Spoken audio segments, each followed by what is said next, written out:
Hello, I'm James Cridland, the radio futurologist, and every week or so I write a newsletter all about the future of radio and what's going on with it and international trends and all that. And this is it from September the 30th. The BBC dismantles Steve Wright, the World Service, and the Prime Minister. I never listened much to Steve Wright in the afternoon when he was on Radio 1. The show coincided with afternoon classes if you went to a fancy boarding school like I did. But when I did occasionally dip into it, it was exciting. It was full of characters and fun. Ahead of his final show later today, Jeff Jean has shared some of the secrets of the show that he worked on for a while. You'll find it linked in the show notes and in my newsletter. Steve Wright was the stuff of legends. And when the beers flowed and someone from Radio 2 was present, inevitably the stories would flow too. Not all of those stories were positive, it should be acknowledged. But Steve Wright was a shared piece of all of our childhood, and for many of us, one of the reasons that we got into radio in the first place. The magic for me was on Radio 1, on a crackly pre-FM signal with David Bowie telling Steve what the time was and, of course, what the temperature was. It probably was time, Steve. Sorry.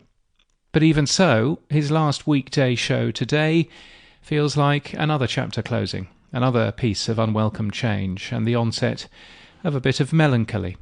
And that, perhaps, is the power of radio.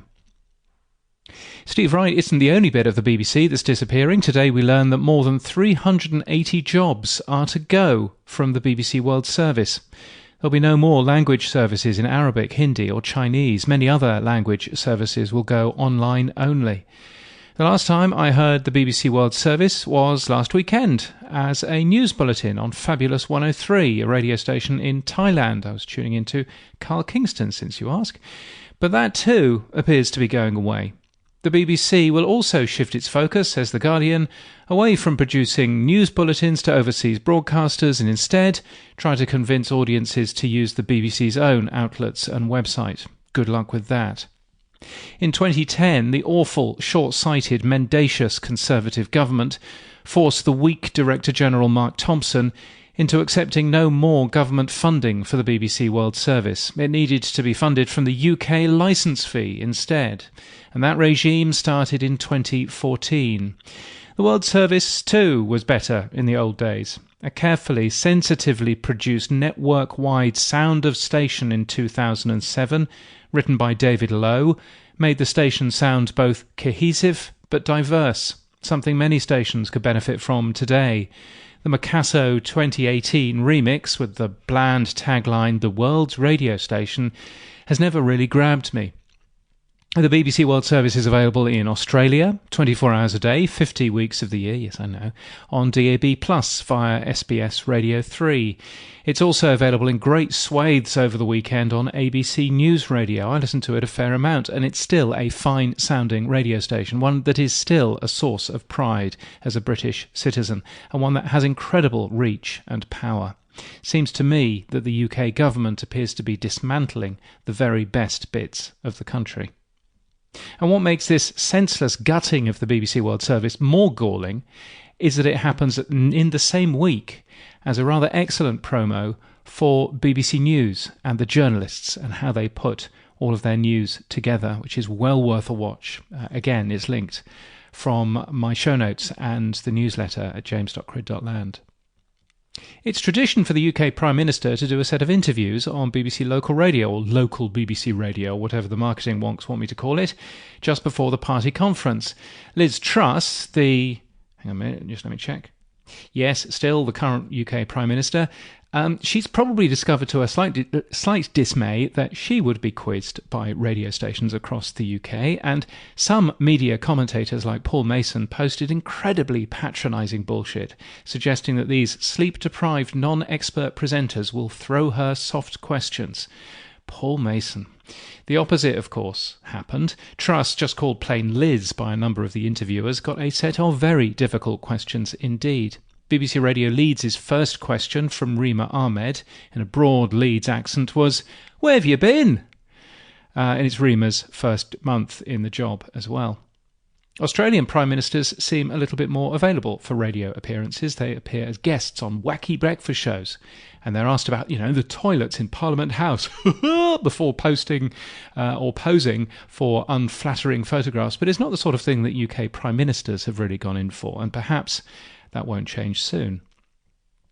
Also, in this week, I link to a chart of where the money in the music industry comes from. It's a chart. I can't really make a podcast out of that. But in Canada, one radio station is asking for additional FM transmitters on the same frequency to fill in transmission holes, which is really interesting. There's a piece of technology there called Maxcast, I think, which is being used. I'd love to find out how that works in practice. I link to a good review of the radio coverage of the Queen's funeral as well. And also a rather weird story all about the control that the UK monarchy thinks that it has. It's basically told broadcasters after filling probably 12, 13, 14 hours worth of coverage of the Queen's funeral a couple of weeks ago, that they can only keep 1 hour of it. And they are checking which bits are being kept by the UK broadcasters, which is, it's not really how media works. And Tim Murphy has spotted a show that he thinks I might like, #LazyBuggles reference. Let's click through and I'll tell you exactly what that show was called. It was on some TV program. Was it Channel 22, The Point? Never heard of it. Anyway, an episode of Dateline called Who Killed the Radio Star? Investigators are suspicious when a wealthy former radio DJ mysteriously disappears from his yacht in the Pacific Ocean. I didn't know that Robert Maxwell was a former radio DJ. Well, there you go. Thank you, Tim, for that. That's very kind of you, but no. And thank you to Richard Hilton, to James Masterton and to Brun Audio Consulting for your ongoing support of this newsletter. I'm very grateful to you. If you'd like to support my work in any way, you can buy me a coffee. Become a member to give regularly, or just give a one-off coffee or $5. buymeacoffee.com/James Cridland. You can also press the boost button if you have a fancy podcast player like Fountain or like others. And I'll have some of those lovely sats, please. Yes, please. That would be lovely. Or you can, get in touch in some other way. My email address is james@crid.land. And my professional website has more details about who I am, what I do, and whether I can help you further. You'll find that at james.cridland.net. But until next time, keep listening.